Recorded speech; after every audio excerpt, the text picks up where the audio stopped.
Good morning, good afternoon, or good evening, depending on where you are in the world. And welcome to today's OMDIA webinar, How to Ensure a Successful Broadband Investment Strategy in Africa. I'm Stephen Wilson, so I'm a Senior Principal Analyst with OMDIA, and I want to thank you for joining us today for the webinar.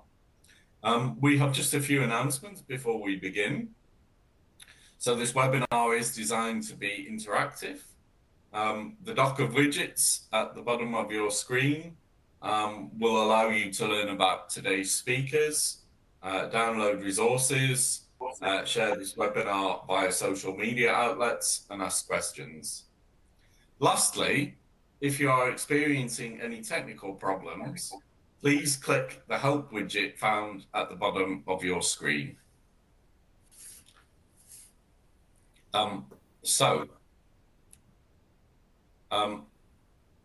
As part of our webinar, I'd like to introduce today's speakers. So let me just outline the format of today's webinar. So I will have a few introductory slides to introduce the topic, and then we will move into a panel discussion with the panelists listed here. And then at the end of our webinar,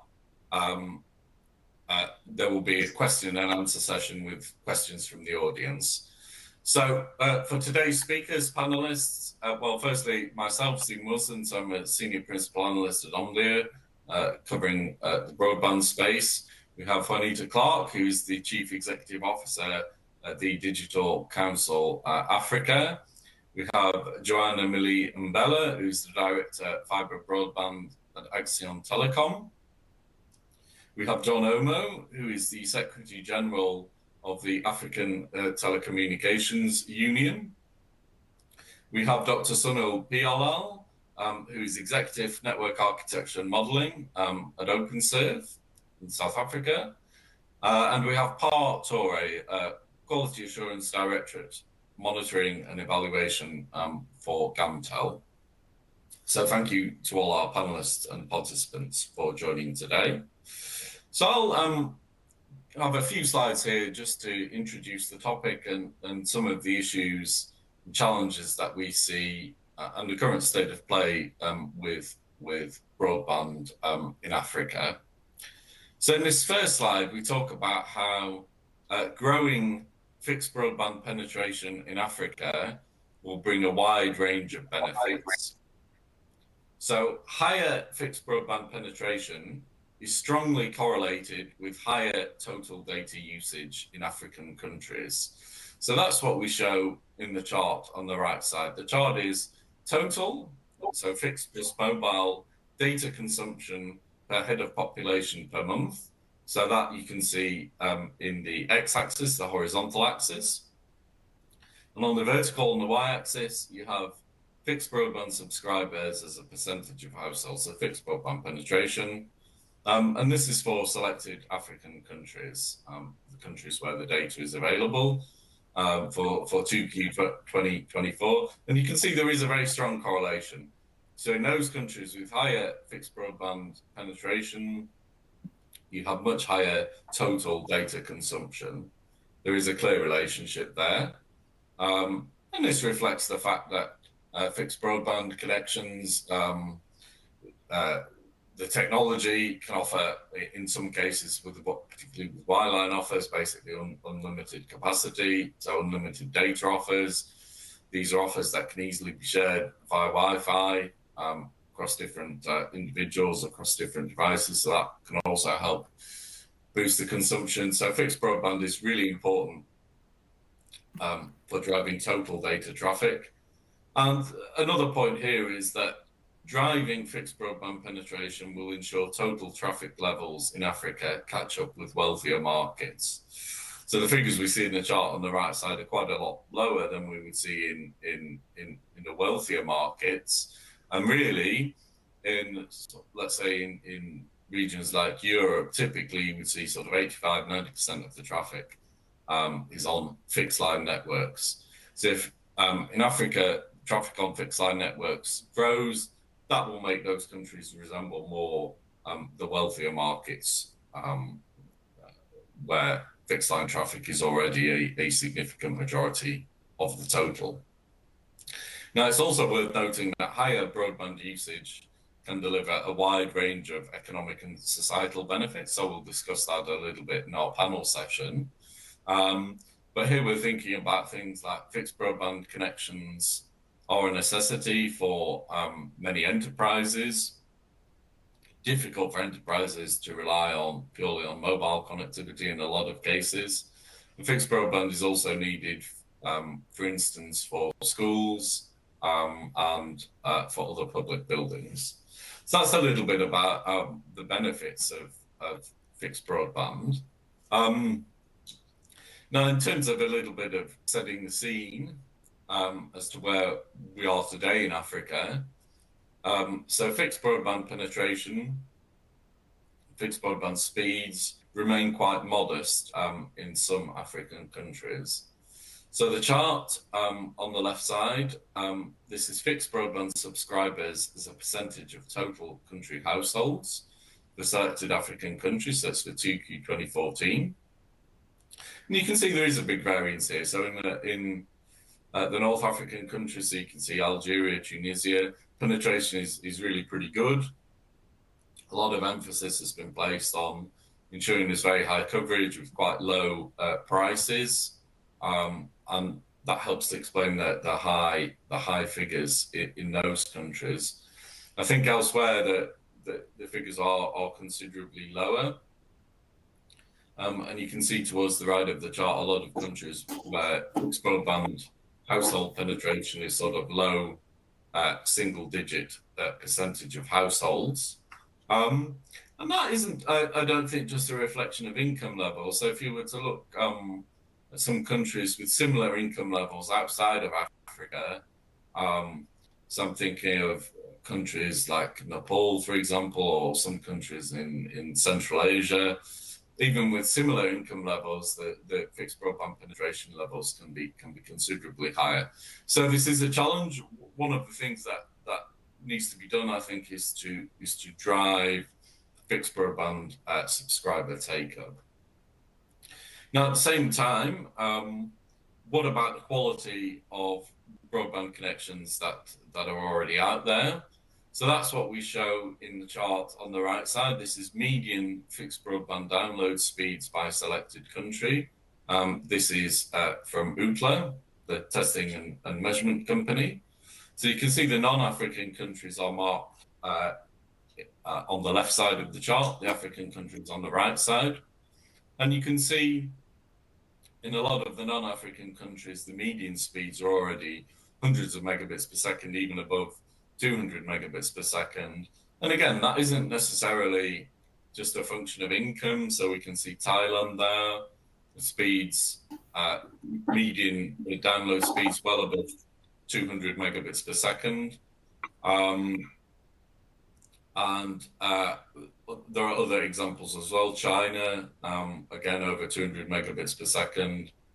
And even in non-African countries with lower speeds like India, you're still seeing average, or median download speeds of above 50 megabits per second. Now in Africa, the picture is less positive. Often you're seeing sort of median download speeds in the sort of low tens of megabits per second. So that is a challenge. And what's also noteworthy is, and seemingly a challenge, is that the speeds are increasing less quickly in Africa than in other regions. So you can see the green bar is 4Q 2024, the blue bar is 4Q 2022, and those figures have increased quite a lot in a lot of the non-African countries, but the progress has been less rapid in the African countries. So that's one thing and one challenge to bear in mind. At the same time, though, we do see investment clearly in broadband infrastructure in Africa. And here in this slide, we talk about how FTTP, FWA, and LEO satellite broadband are all seeing investment in Africa. So the chart on the left side, this is FTTP coverage of total country premises by selected African country. So this is again for 2Q24.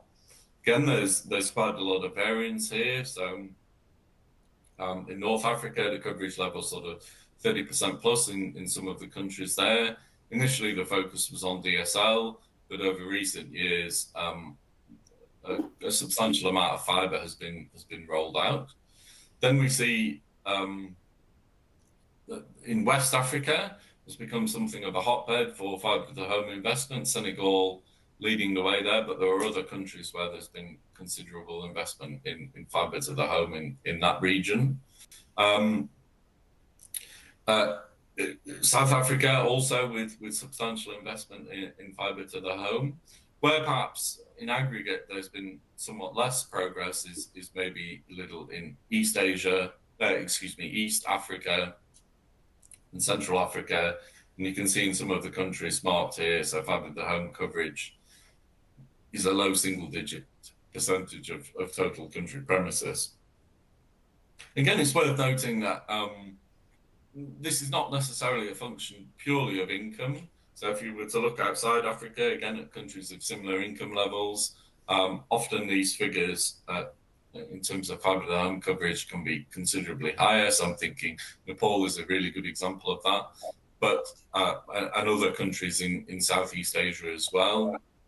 So it's not purely income, but nevertheless, we do see considerable growth and interest in fiber to the home rollouts in Africa, which we'll discuss a little during our session. And then the chart on the right side, this is for Rwanda, fixed broadband subscribers by technology. And you can see the green bar is satellite, so this reflects the launch of Starlink in the country. And we see this pattern in a number of countries where Starlink has launched and quickly taken, let's say, 10% plus of fixed broadband subscribers in that market. There's also room for fixed wireless, which is the pink bar in the chart here. We do see rollouts of that in Africa as well. So often with 3GPP based fixed wireless, but there may be a role as well for non-3GPP FWA. There are some rollouts of that as well. So I think all these technologies have a part to play in the African region, depending on the particular rollout circumstances. So that's sort of my lead into the discussion here. And now we have a panel discussion, and we have a series of questions here. And so the first question is, what do you see as the main societal and economic benefits of greater broadband infrastructure investment and subscriber take-up in Africa? So in the first instance, I'd like to address that question to John Omo of the ATU. Thank you very much for the question. Just confirm hearing me. Yes. Yes, thank you very much for the question, and thank you for setting the scene fairly well. Now, broadband connectivity really, as you've said, is a catalyst for socio-economic transformation, and we've seen a number of economies in Africa, transformed greatly on account of broadband, affordable high-speed internet, enables critical services such as education and healthcare, while fostering socio-economic development. And so whether you're talking of economic benefits such as growth in productivity, where, as you've said, enhanced broadband access correlating to economic advancements, research, as you've said again, shows that 10% increase in broadband penetration can lead to approximately 1.38% rise in GDP in countries such as those in Africa. And so we see a lot of correlation between broadband penetration and access with growth in productivity. Issues, as you know, we've seen in a number of African countries where a number of digital entrepreneurship comes up, creating several jobs for our people. It's a great thing. Financial inclusion in a number of our countries on account of broadband.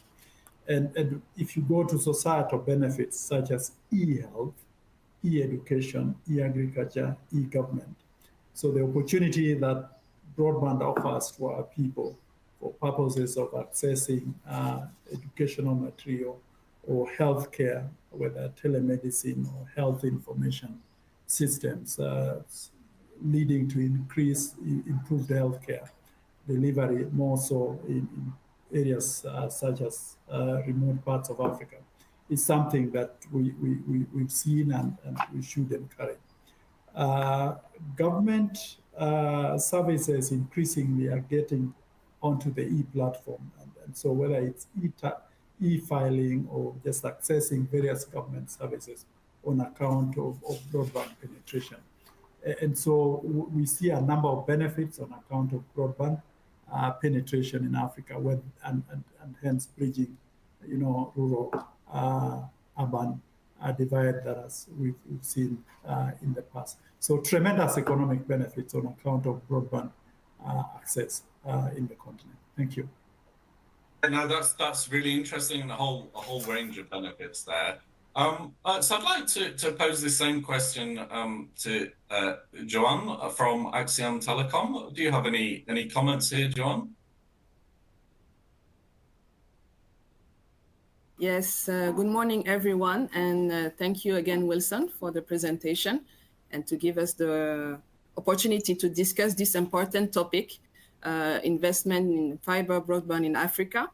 As very correctly stated by Dr. John, it's very important to understand that there is a clear link between investment in infrastructure, the fact that people will connect to broadband, so the increase in penetration and the increase of the GDP of the developing country. He mentioned, I think, that the relationship is 10% increase in broadband penetration directly leads to 1 to 2% increase in the GDP of the country. So it's very clear that there is an opportunity when you invest in infrastructure like broadband in Africa to also participate in the development of the continent. So this is something that is, for example, at Axiom, very close to our heart, because we don't think only about connecting people, but we really think about creating opportunities, fostering inclusion, and also empowering the potential of the people of our continent. So it's clear that when people have access to broadband, they have access to a world of possibilities. He mentioned it very truthfully. We have education. They have access now to the world, the education in the world. It improved the health system and techniques, and also agriculture. Connecting to broadband and internet help also in agriculture to really enhance the techniques and increase the productivity. So I think there's no more question today if there is a need to connect Africa, if there is a potential. The potential is there. It's not only economically, it's not only an economic potential, but really a societal potential. And it's really through that we think that we will unlock the potential of the continent. Yes, indeed. This is about maximizing the potential. So I'd like to also pose this question to Sunil from OpenServe.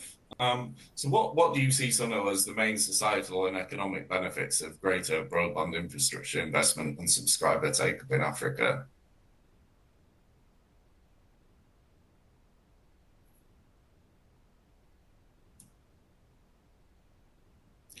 I think we may just have lost Sunil. So for now, if he's able to rejoin, we'll circle back. But for now, we'll move on then to the next question. So the next question is there a favorable business case for FTTP rollout in Africa? So we talked a little bit about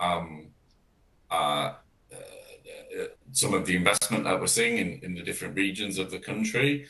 I wonder, Panita, Digital Council Africa, do you sort of have a view on this question of whether there is a favourable business case for FTTP rollout in Africa, and what are sort of the reasons for your thinking there?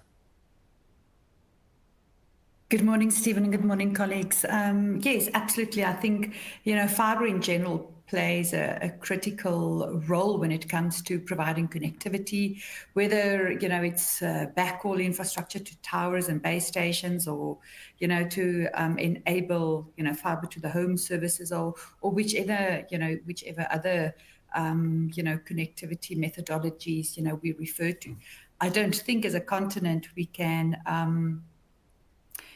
completely exclude any type of technology, but fibre plays a fairly important role, as we deploy infrastructure, and especially if we look at, Africa and the numbers that we know that we will have to connect over the next couple of years. I think fibre is going to become increasingly important as we move forward within the continent, and ensuring that we achieve ubiquitous connectivity. And naturally, there are areas where the business case is harder to make sense of. Africa has got deep rural communities, many people that still live in villages, and we've even got nomad populations and communities that travel around, that, maybe it's not the ideal solution. But it does play a really important role. And I think especially as we look towards other type of technologies, that seems to be commonplace in the rest of the world, but Africa is still grappling with a 5G business case. And, in the rest of the world, people are already talking about 6G and other generations of mobile infrastructure. And, so it's not something that we can exclude. I think absolutely we have to find mechanisms and ways of making sure that we push fibre deeper into the networks to provision for that ongoing sustainable telecommunications networks for the continent.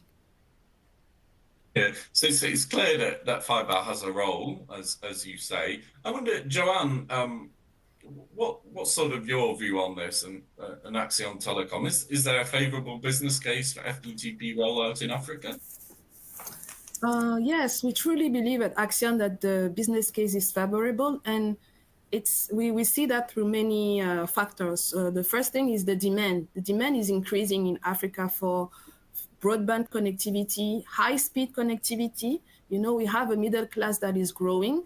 And like in other areas, after COVID, we started working at home. So people have to work at home. They need a good connectivity. We also have now kids that sometimes have to study from home.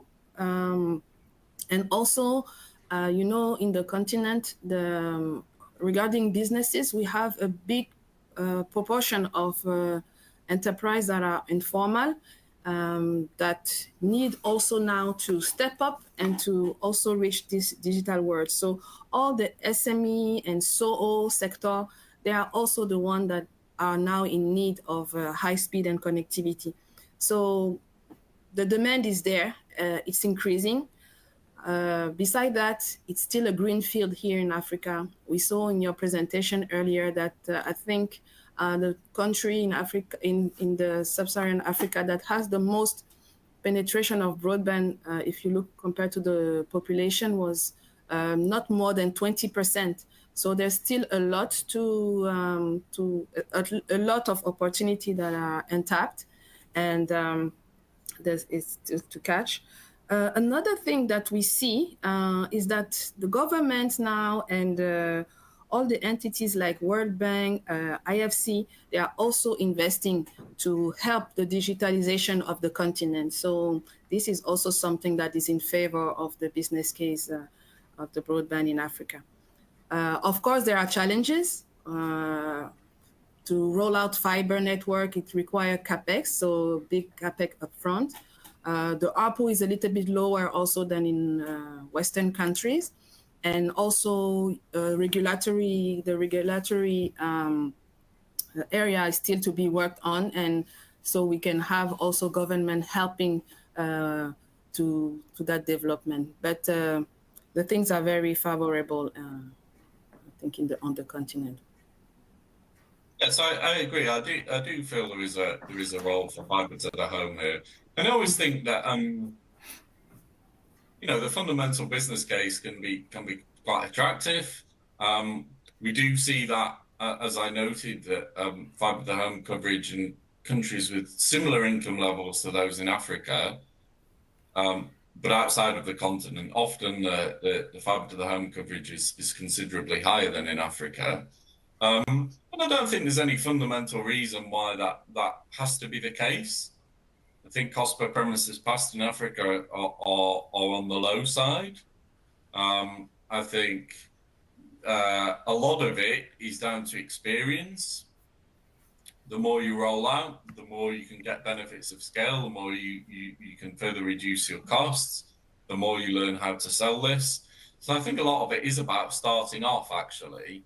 And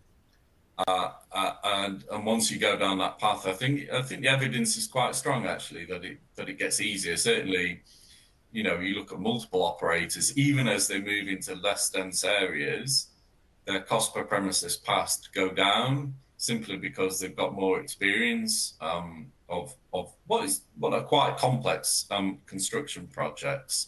So I think that's one thing to get across, that yes, I mean, there is an opportunity for fibre rollout in Africa. I don't know if anyone else has any comment on that. I'm happy to just add to that. Sorry. You go, Mr. Omo. Yeah. So, I'll go because I want to ride on the point that you made earlier in terms of settlement patterns in the continent. Certainly, there is if you compare FTTP deployment in Africa vis-a-vis other regions, Africa ranks low. And part of the reason why this is the case is our settlement patterns, as Madame had said earlier. If you have a fairly, a rural-based population, or clusters that are far apart, then it becomes a lot costlier to deploy FTTP.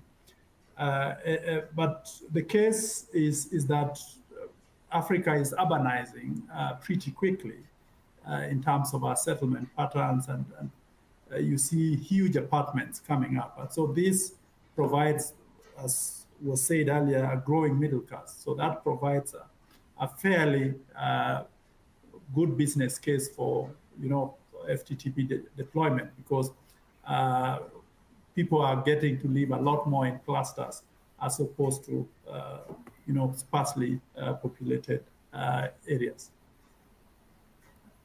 Thank you. Yes, thank you. Indeed, urbanization is important. Juanita, were you going to make a comment too? Yeah, sure. Thanks, Stephen. I also think that, operators have come up with different methodologies. I think that in Europe, if you look at fiber deployments, there's a lot more stricter rules around the actual methodology, whether it's underground, buried cable, etc. In Africa, we see, we know this whole conversation of 80% of your deployment cost is in the trench. We're seeing a lot more aerial deployments taking place, still with standards associated with the deployment. But in order to make the business case work into especially the lower incomes and underserviced areas, there's a big case for aerial deployment to find cheaper ways of deploying the infrastructure.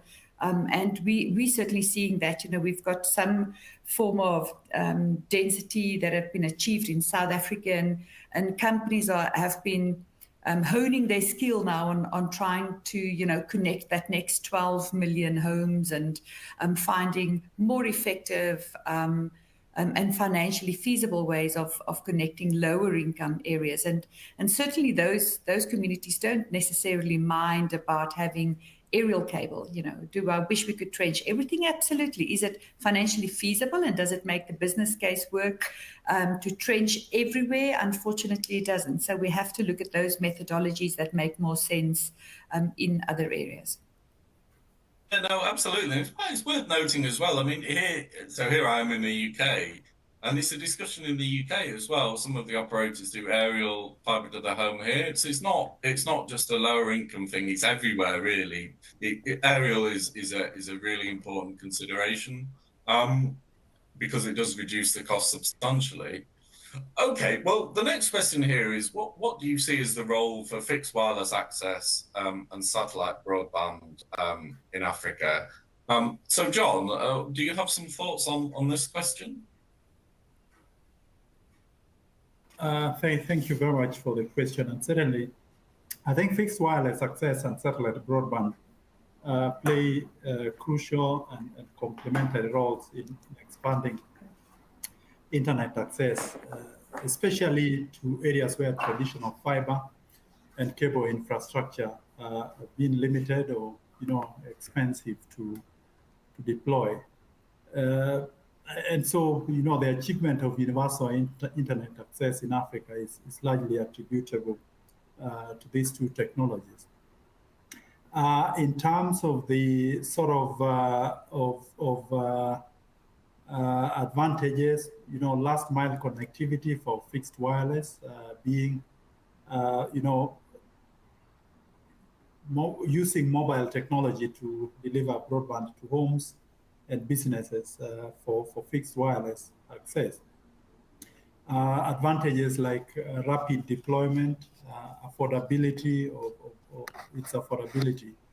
On the other hand, satellite, which I've said is also complementary, its ability to get to some of the remotest parts where we've not been able to deploy fixed broadband or fixed wireless. And so, the ability to be deployed quickly for purposes of reaching, for example, emergency locations. So the ability to deploy satellite broadband quickly across large areas is an advantage that, we see the possibility of Africa taking advantage of. I've talked about the recovery, but the ability to, have satellite broadband is a useful backup for connectivity in regions that are prone to infrastructure damage, such as floods or conflict zone, is again something that we see in Africa and being an advantage to satellite broadband. In terms of some of the challenges that we see for fixed satellite broadband, for example, the issue of cost barriers, the expensive nature of deployability. So you find low uptake because of cost, the costs that are associated with its deployment. The issue of policy and spectrum regulation across the continent that is required for deployment of satellite broadband, for example, is still an issue across the continent where there's a bit of ambiguity, especially in some regions, in terms of the policy and regulation of this, especially where you have, emergency deployments and emergency has taken place, you still must clear with customs for emergency equipment. And emergencies don't wait for customs clearance. So there's need for harmony in terms of how we approach issues like customs clearance for purposes of deployment of these technologies. Thank you very much.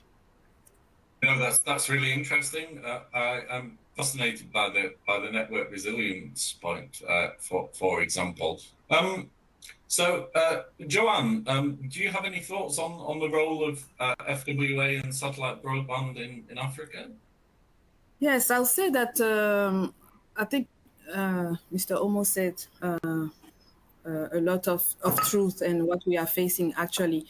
We know that fiber, it's the connectivity that is more reliable, less latency, and in a zone, like for example, where we are in Madagascar, for example, or Tanzania, the zone where we have a weather challenge, like cyclone and everything, fiber is always best and more reliable. But we cannot only rely on fiber, because as we saw, to deploy, it's heavy capex, it takes time.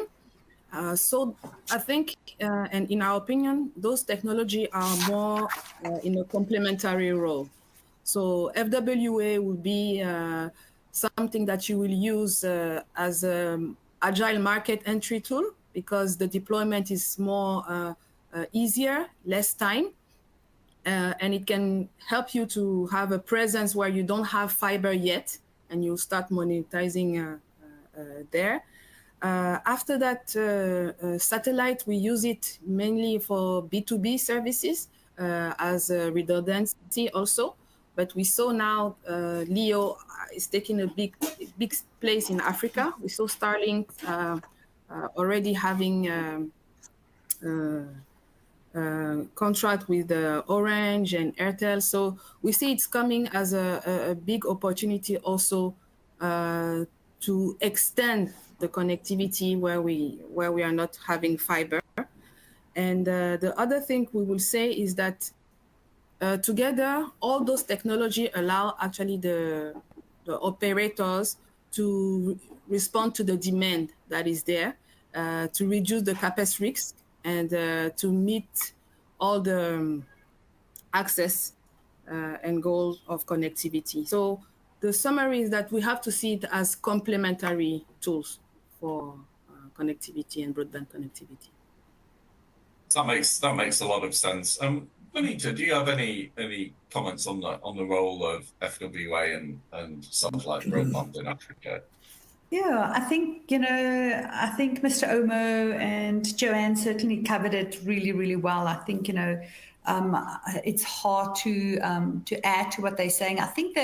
But I think in Africa, I think there's one fundamental truth that I think both of them alluded to, and that's affordability. It doesn't matter what connectivity we provision, and I think, yes, we agree everything is needed. There's no one silver bullet to solve Africa's connectivity requirements, and we're all going to have to work together, all hands on deck. But the one thing that we have to ensure is that we provision affordable broadband. Also there's just some of the risks. I agree with what Joanne says. I mean, clearly fiber is like the technology that we wish everybody could have access to, but it's not financially feasible in every single area. But there are some concerns as well. We've got to look at the lifespan of the technologies. Some of the LEO satellites have got a lifespan between 3 and 5 years. There's the ongoing maintenance, what happens to those satellites when they become redundant? Are they taken down? How do we manage the debris and the junk associated with this? There's the congestion and congestion taxes and things that we need to consider as well. But everything is needed. There's not a single technology that we can lift our noses up and say that this is something that we don't need. We have to find ways to make sure that we connect every single person. It's the ecosystem as well. It's the access to devices, access to connectivity, and saying, what does this ecosystem of connectivity look like that we need to solve for? And clearly today we're talking about the connectivity needs, and satellite, play and fixed wireless access all play a critical role in making sure that we take connectivity to every single African, so that everybody can participate in the digital economy and harness the benefits that we discussed extensively earlier. That's great. Yeah, so I think we can conclude that by saying, certainly a range of technologies are appropriate here in Africa, and there is a need for investment in all of them. So we'll move on to the next question here, which is, what are the main barriers to driving broadband infrastructure rollout in Africa, and how can these challenges be addressed? So I'm just looking who a couple of our speakers are having some problems connecting. John Omo, Secretary General of the ATE, what do you see as the main barriers to driving broadband infrastructure rollout in Africa, and how can those challenges be addressed? Thank you very much. I think there's an interplay of factors that somehow make broadband deployment in Africa challenging. In the main, the high infrastructure costs do contribute quite a bit. There is sufficient evidence to show that broadband deployment in Africa is the most costly worldwide. And this is contributed by several factors, including the vast nature of the continent, where if you're deploying fiber, for example, and certainly in some cases, political or conflicts that are associated with politics. But in the main, I think the the issue of high infrastructure costs cuts across, in terms of a barrier to rapid deployment of broadband in Africa. Issues such as limited power supply and reliable, in some cases, or non-existent electric grid in many areas, especially in rural Africa. And so that hampers deployment quite a bit. There's a bit of, coupled with the sort of investment risk in the continent, limited investment and funding for broadband deployment. But in the main, I would summarize some of these challenges to be related to one thing, which is policy and regulatory challenges. I think it's incumbent upon governments to ensure that the environment in which the sector operates is one that is conducive to investment in the sector.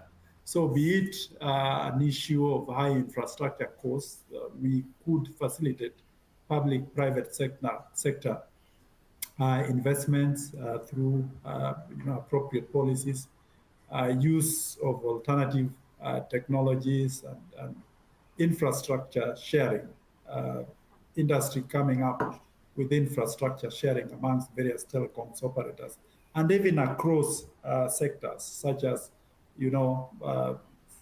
sometimes deployment is hampered by lack of roads, or as I've said, lack of power supply.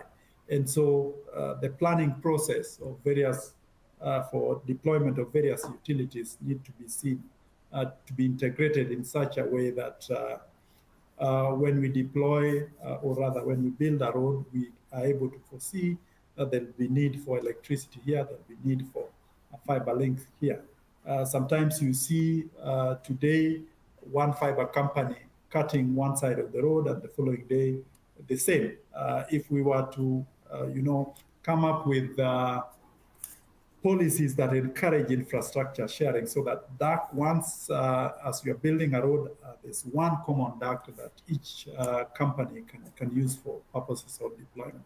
So I think in the main, we need to focus really on policy and regulatory environment to ensure that the various challenges that we see in the sector are dealt with, so that fiber deployment becomes a necessary utility, just like we do with water, gas, and electricity. Thank you very much. Yeah, no, fascinating, the importance of policy and regulation. So I'd like to also ask this question to Pa from Gamtel. So Pa, what do you see as the main barriers to driving broadband infrastructure rollout in Africa, and how can these challenges be addressed? Thank you very much, Stephen.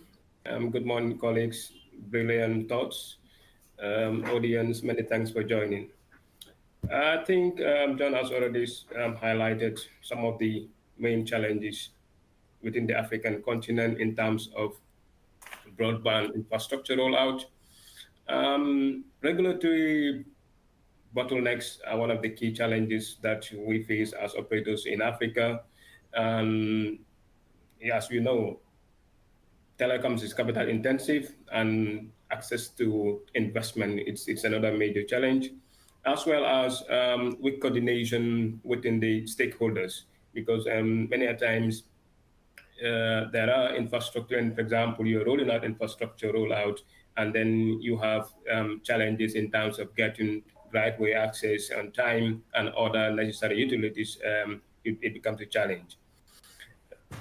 The solutions would be streamlining or permitting processes and harmonizing spectrum policies, as well as encouraging public-private partnerships. I think it's a new game changer in the industry, where private sector can really help harmonize and then facilitate investment rollout within the continent to definitely bridge the digital gap. Implementing government backup infrastructure, where the government would help in terms of providing the adequate funding or blending different financial models, and then promoting infrastructure sharing.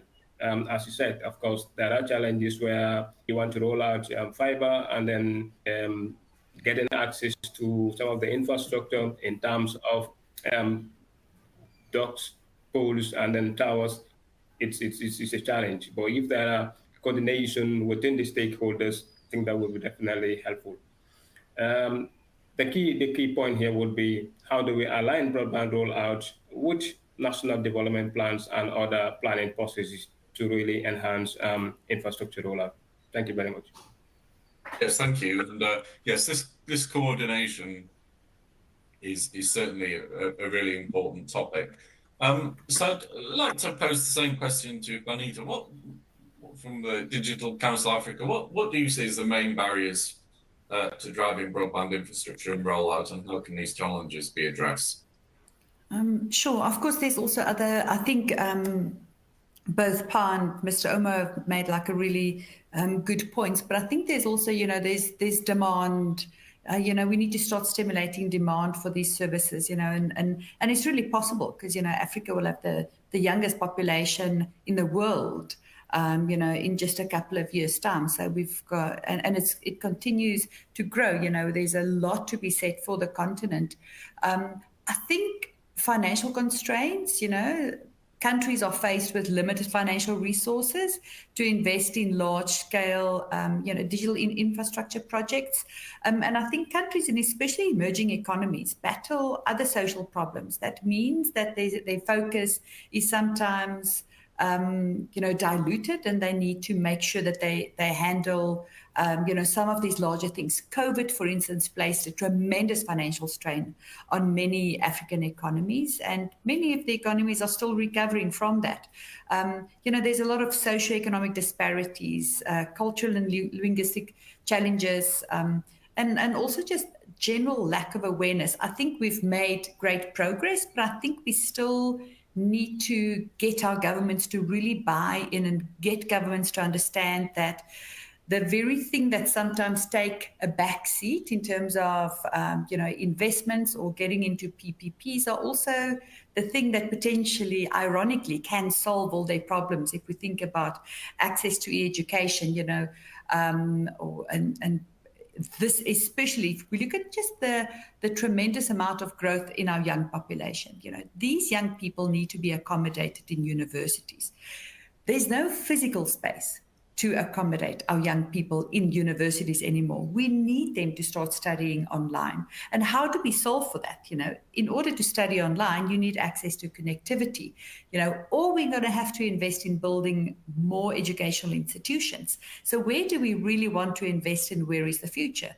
If you asked me personally, I would say a way to curb urbanization, a way to make sure that, young people are given the opportunity to study from home. They save on commuting fees. They save on having to pay for a residence or, accommodation. They can study from home, having access to the best university in the world. A good connection makes more sense than trying to build more buildings to accommodate young people. And then just to add to what Mr. Omo was saying about the policy and regulatory environment, we have to secure private sector investment. There's no government in Africa that will be able to solve all the connectivity, needs of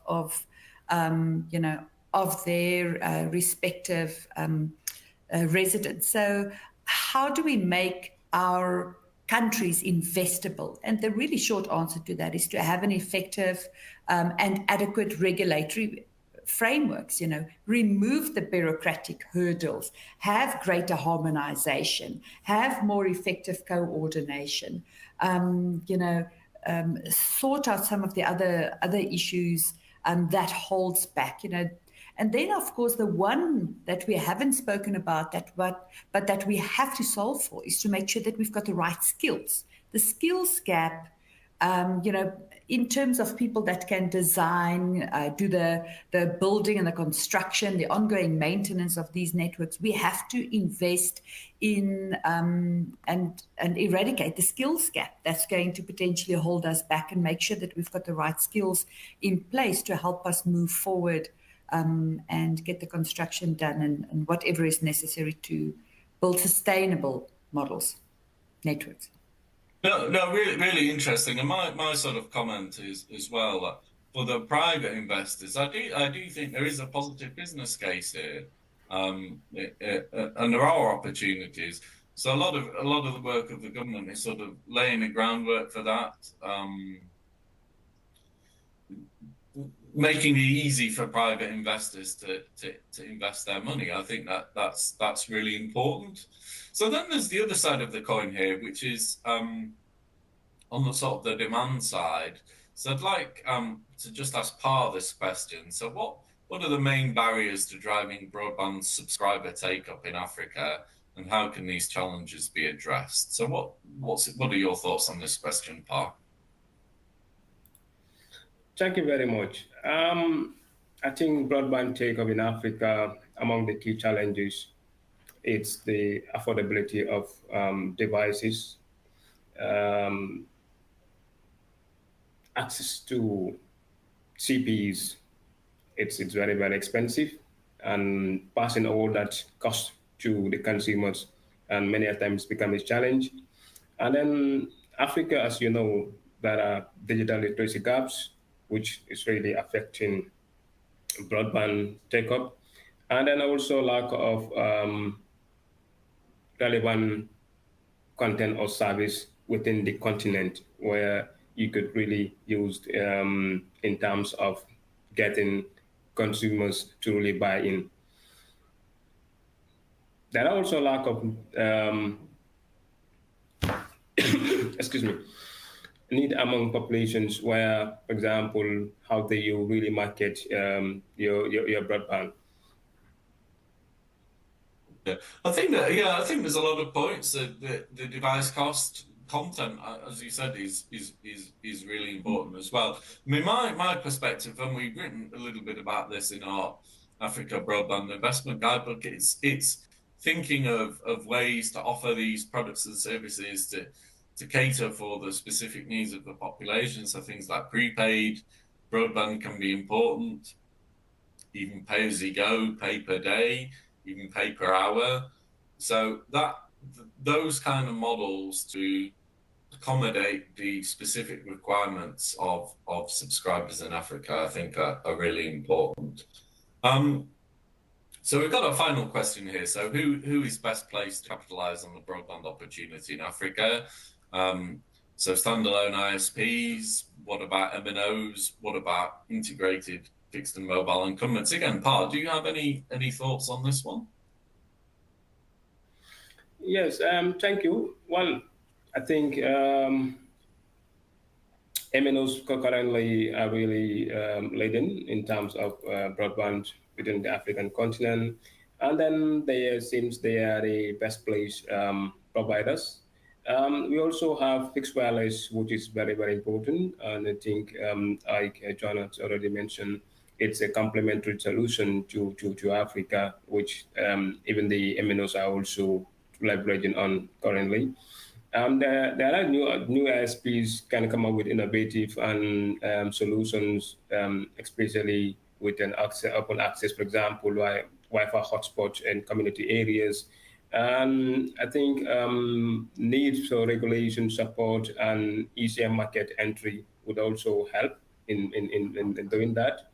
There are also integrated incumbents that can really leverage on this and then control large areas infrastructure but may lack adult and then still critical in backbone development.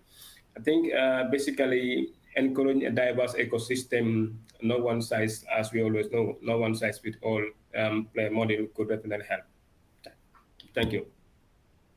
Yeah, indeed. And I think it is interesting, this question of the role for MNOs. So certainly they've got a lot to bring to the table. You know, the assets, the network, the spectrum for FWA, or even as a basis, the sites and so on for fiber rollout. They've got the customer distribution networks. They're known in telecom. So those are all reasons for these players to get into fixed broadband. But there is obviously a cannibalization element that you would take away. Much of the mobile data revenues come from subscriber use in homes, which you potentially lose as you roll out fixed broadband. So it's a challenge.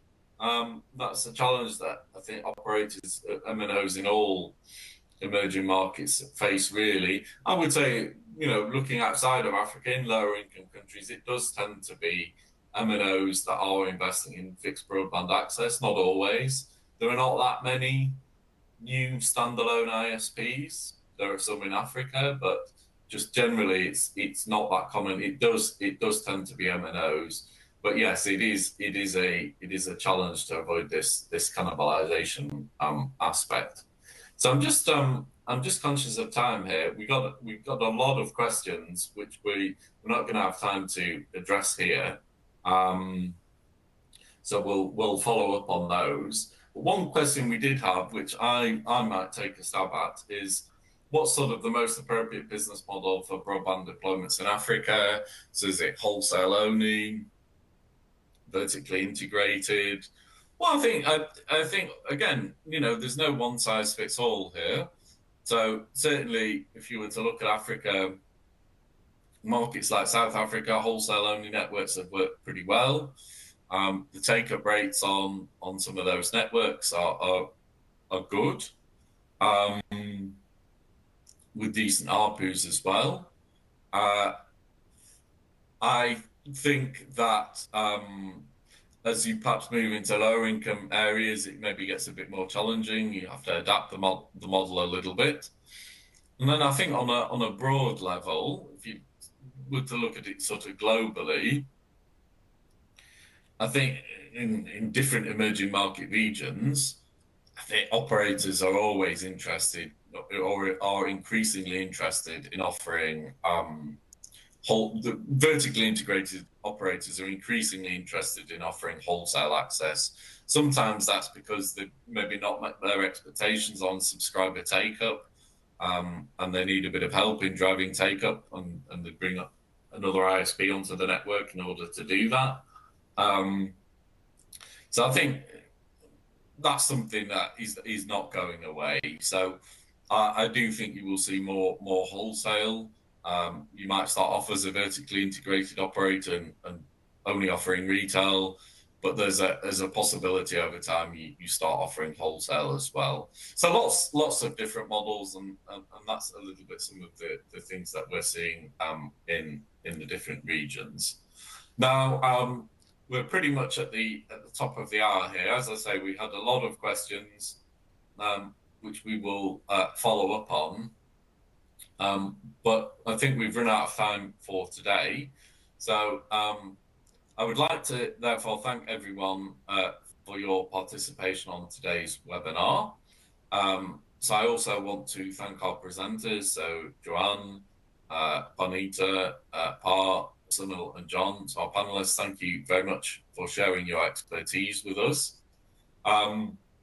So please do feel free to come back and view this session again or share it with colleagues. And then a short survey will appear at the conclusion of this webinar. So please take a few moments to fill that out. And again, thank you for joining us, and have a